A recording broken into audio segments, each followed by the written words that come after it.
Hello guys, hello नमस्ते नमस्कार। ई transfer के 11,000 में देकर लोड देकर चेक कर रहल छ। यो लोडिङ गरेर हैन हामी टेस्ट गर्छु।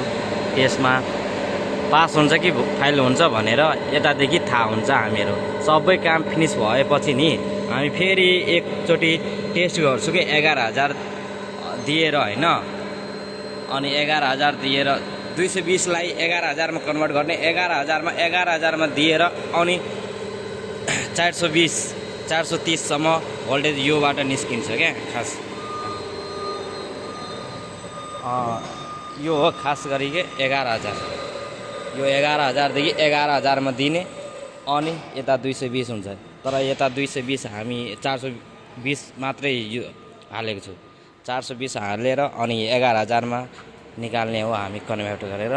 अनि फेरि यता 420 या 430 सम्म यतादेखि निस्किन्छ। खास गरी यो लास्ट फाइनल टेस्ट हो। हामी सबै मेगरहरू यताउति वाइलहरू दिएर सबै कोरहरू बनाएर अनि टेस्ट गर्दै अनि यो अब लाइन दिने हो हामी टेस्ट गर्ने। हेर्दै हुनुहुन्छ यस्तो हामी यता टेस्ट गर्ने मल्टिमिटर लिएर अनि कति भोल्टेज आइरहेछ भनेर अनि तपाईहरु